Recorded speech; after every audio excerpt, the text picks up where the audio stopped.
Did you or did you not prescribe this man medication that he didn't consent to have?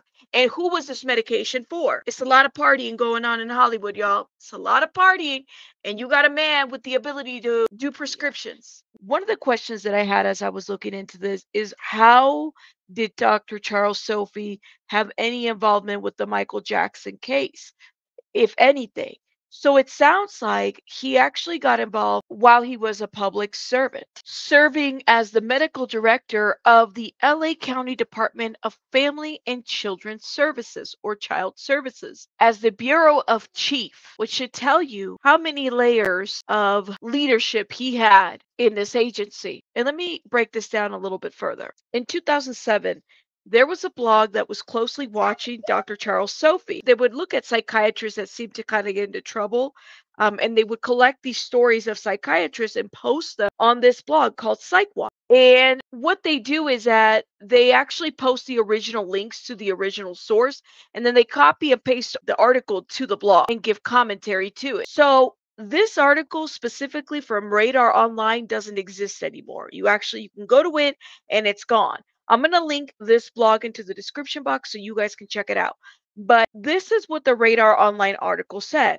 Radar has discovered that Dr. Charles Sophy, the psychiatrist that visited Paris Hilton in jail and aided with her initial release, is neither the UCLA professor his website claims he is, nor the board certified MD he reputed to be. And it says, not that anyone could tell by reading his press, often cites him as an MD. Sophy is actually a DO, though DOs are still considered licensed doctors in America, not in Europe, however. Sophy serves as the legitimate medical director of the LA County Department of Family and Child Services. He does not seem eager to tout his full credentials, perhaps because a DO is considered by many MDs to be the fake Rolex of the medical profession. Now, I didn't write this, you guys.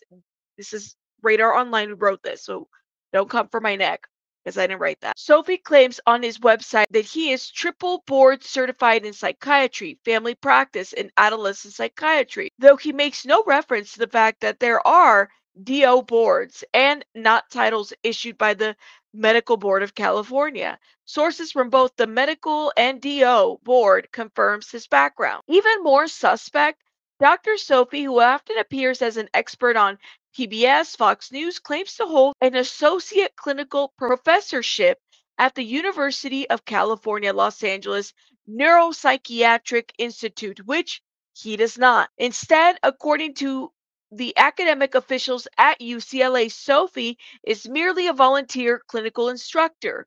This is an entry-level position at best, the source tells Radar. He cannot claim himself to be a professor here by any means. Now, listen, Linda. Linda, Be- Linda. I went to the dark corners of the internet and I was able to find this article about his misrepresenting his title back then. But let me show you what I'm talking about. This is radaronline.com. The shady past of Hilton's shrink. This was written on October 27th of 2008. Before Dr. Sophy's website early Wednesday, Paris Hilton's shrink needs a thorough examination. First, Dr. Charles Sophy got Hilton out of testifying in a $10 million slander suit against her by socialite Zeta Graf, arguing that Paris is too emotionally distraught and traumatized by her incarceration to testify. Then, the Beverly Hills healer paid an unauthorized visit to Hilton in jail and somehow helped secure her release, albeit temporary, just 3 days into her 45-day sentence. How exactly he swayed the LA County officials to go easy on the heiress against judge's order is a mystery many members of the media would like answered. Sophy, however, has stonewalled, and now RadarOnline.com has discovered that the tight-lipped doc's resume and past ethical dealings are as shady as his persuasive legal hocus pocus. Hope you're drinking your coffee because I am. Until yesterday, for example, Sophy claims on his website to hold an associate clinical professorship at the University of California, Los Angeles Neuropsychiatric Institute. He does not. According to well-placed sources at UCLA, he's an unpaid volunteer clinical instructor. So back in 2008, he was also misrepresenting himself, y'all. That's what he was doing. And that, by the way, is an entry-level position at best. The sources tell RadarOnline.com he cannot claim himself to be a professor here by any means. Sophy has yet to return RadarOnline.com's message-seeking comment, but it seems our probing reached him. He changed his website late Wednesday. It now says he's a clinical instructor at UCLA rather than a proper professor. Before and after screen grabs after the jump. They further write, this is not the first red flag when it comes to Sophy's practice. In the Hilton case, he has made unauthorized early morning visits throughout the trial and has argued to keep her out of the court on the grounds that she is not capable of testifying. Do you make a lot of house calls? I always make house calls. Really? You always make house calls? Yes. So it's pretty normal to like, so how many house calls would you say do you make like a month? Maybe 10. So this is like a pretty normal thing for you to make calls out at night, like. Now, it must be nice to be Paris Hilton or any celebrity for that matter, that, you can have your therapist or whatever person come and visit you in the jail and and be able to sway the judge and jury and anybody in there to try to go a little bit more lenient on you, to advocate for you, to have certain amenities for you. I'll never forget Paris Hilton was going through her legal trouble. There was a time where her mother was also like cursing the prosecutor for, basically holding her daughter accountable for various legal things. You guys might have a different opinion about this than I do, but personally, I feel like, if you got the money, you can have all kinds of amenities. And Dr. Charles Sophy was able to do what he had to do to sway these public servants because he was also a public servant himself during the time that he was having this interaction with Paris Hilton. If y'all don't see the ethics out of this or the red flags out of this, I don't know what else to tell you. Fishier still, Sophy was closely involved with the Michael Jackson molestation case in 2003 and was accused of leaking a social worker's memo about the pop star's innocence to the press, a memo he had unique access to from his then newly minted position as a director of the LA County DFCS. He would not comment on the memo, telling the press simply, I am involved in the Jackson case, but not the way that you think. Now, that leaking of the social worker document is very interesting because having worked in social services myself, certain documents just don't make it out of the building, out of the computer, out of nothing, unless somebody leaks them. And he did. He never talks about it. He doesn't mention it. But I personally, in my opinion, I believe Dr. Charles Sophy leaked that document to the public, and that document gave him a name in the media. Just like Kim Kardashian leaked her own sex tape allegedly, with Kris Jenner. Yeah, kind of like that.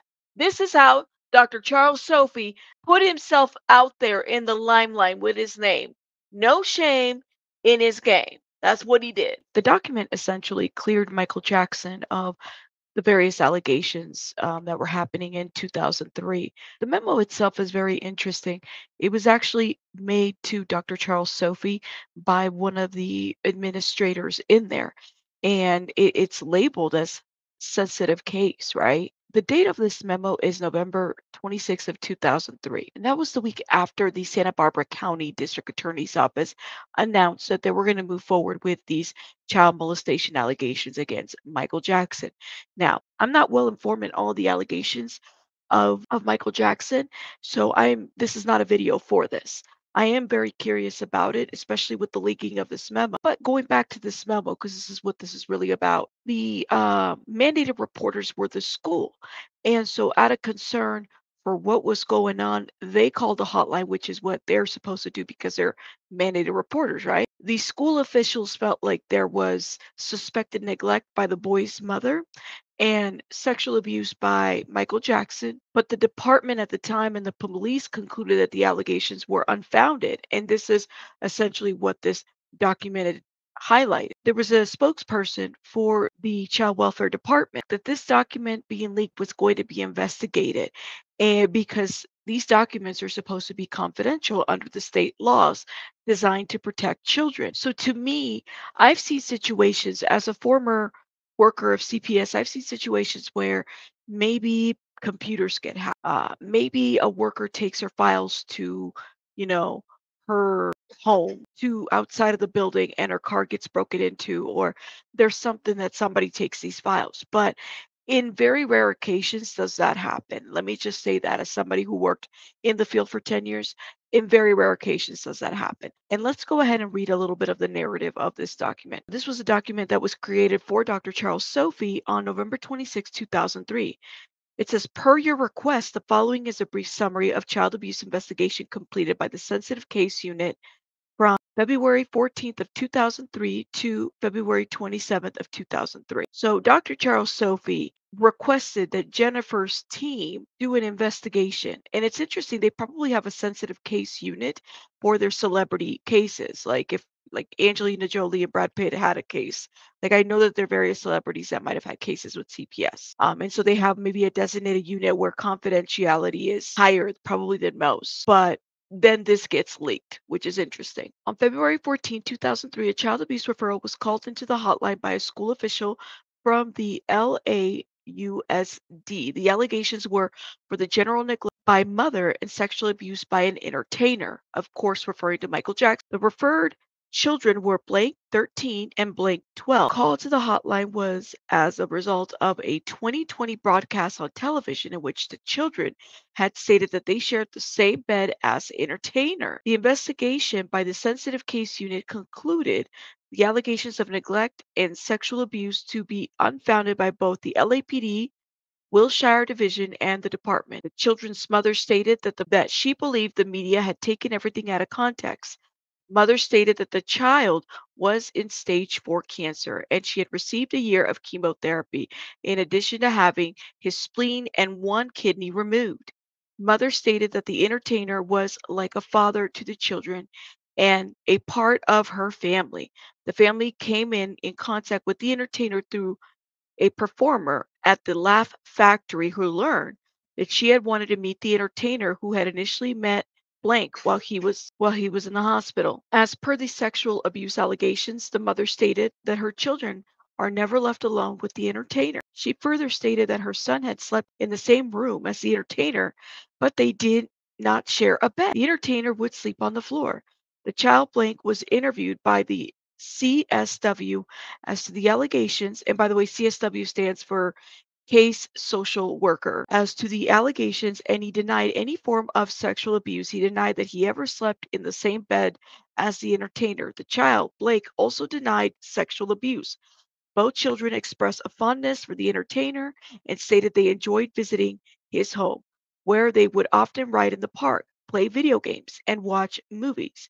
The oldest sibling, Blank, age 16, was also interviewed by the CSW. She stated that she had accompanied her brothers on sleepovers at the entertainer's home and had never seen anything sexually inappropriate between her brother and the entertainer. This family had one prior child abuse referral investigated by our department in October of 2001 as a result of allegations of DV, domestic violence between mother and father. These allegations proved to be substantiated. Children and the mother admitted to physical violence perpetrated by the father. At the time of the referral, the had been arrested and the mother had a restraining order against him. The referral was subsequently closed in November of 2001. If you need any additional info, please, I can be reached at, and then there was the phone number there. So this looks like a memo that was sent to Dr. Charles Sophy. So you tell me how a memo like this gets leaked. And did it help clear Michael Jackson in the public eye? Yeah. But if there were independent investigations by the department, by both departments, did it really need to get leaked? No. This memo didn't need to get leaked, but it got leaked.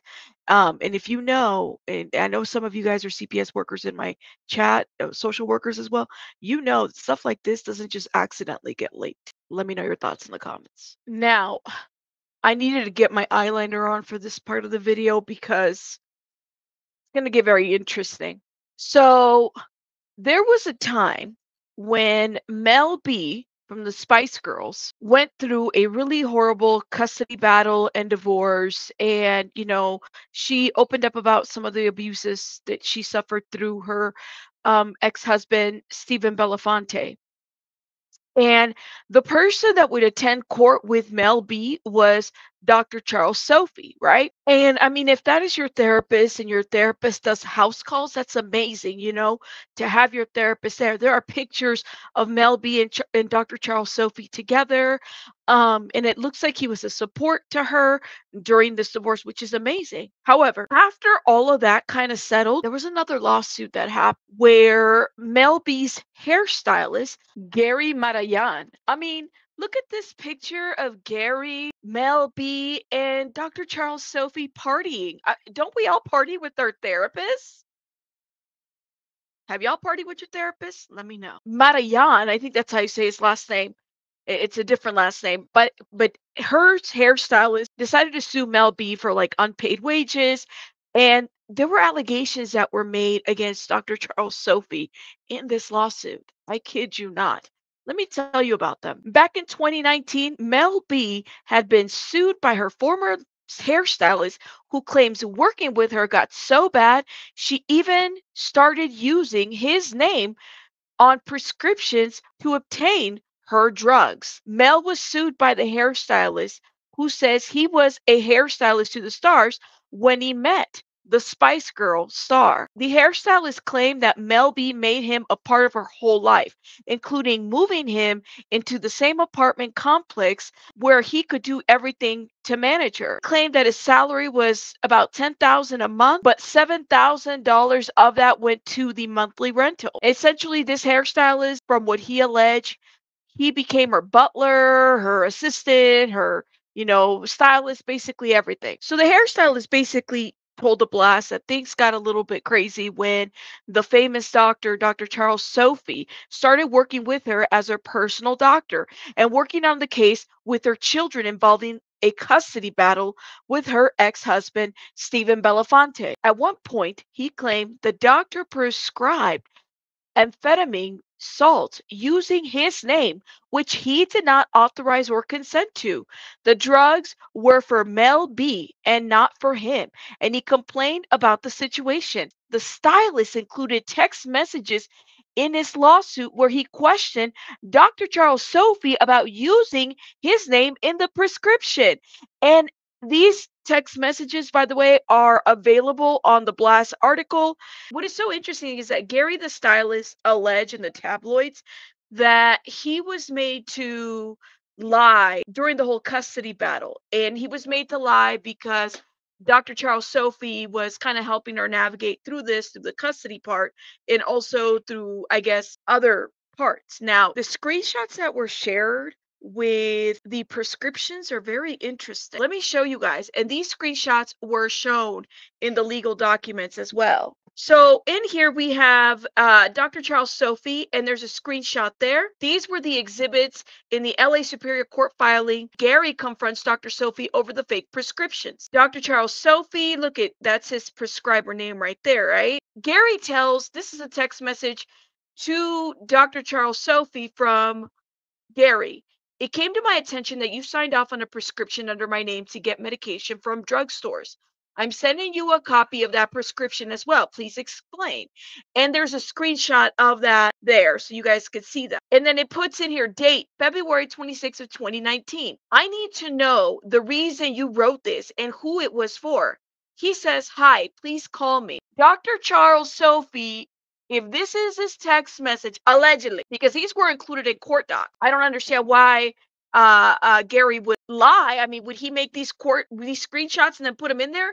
Did you or did you not prescribe this man medication that he didn't consent to have? And who was this medication for? It's a lot of partying going on in Hollywood, y'all. It's a lot of partying, and you got a man with the ability to do prescriptions. Let's keep going. He says, Dr. Charles Sophy, how are you? How are you? I haven't heard from you in a long time. I sent you an invitation for Ben's confirmation, but didn't hear back. And by the way, when he's referencing Ben, Ben is Dr. Charles Sophy's child. So that should tell you about how close they were. Confirmation for what? So the hairstylist was also attending your child parties? Then Gary responds, it is extremely important for me to know what happened and why it happened. Then he puts, call me. I need to hear from you in writing. Please don't call me, text me, or email me. I need an answer ASAP. Otherwise, you will leave me no choice but to seek legal representation. This was more exchange between them in May. Then Dr. Charles Sophy says, what are you talking about? And then that's when he sends that screenshot of the prescription that we just saw earlier, right over here, right there. Y'all tell me. Okay, this is Stephen Belafonte, Mel B's ex. A lot of the allegations that came is that Gary claimed that Mel psychiatrist Dr. Charles Sophy pressured him to lie to help sway her custody battle with her ex-husband, Stephen Belafonte. Dr. Sophy is also accused illegally prescribing amphetamine salts to Mel using Gary's name without his consent. It's a huge allegation to make. But then again, there is Dr. Charles Sophy, still the Los Angeles County Department of Children and Family Services Administrator, Bureau Chief of Staff, still under that title in 2019. And nobody in LA thought, you know what, maybe, just maybe, we're in over our heads with this man in that position. What do you think? She's quiet for a reason. Just saying. Once the hairstylist discovered the manipulation of his name for the reasons of obtaining prescriptions, he complained and then he was fired. In the documents, the stylist claimed he also refused to lie to the LA Department of Children and Family Services for Mel B about the situation with her and Belafonte. Now, Dr. Charles Sophy also has a very interesting kind of familial situation going on with him as well. He was recently divorced from his partner, and that is all very public because there was an appeal that happened to a restraining order that was in place.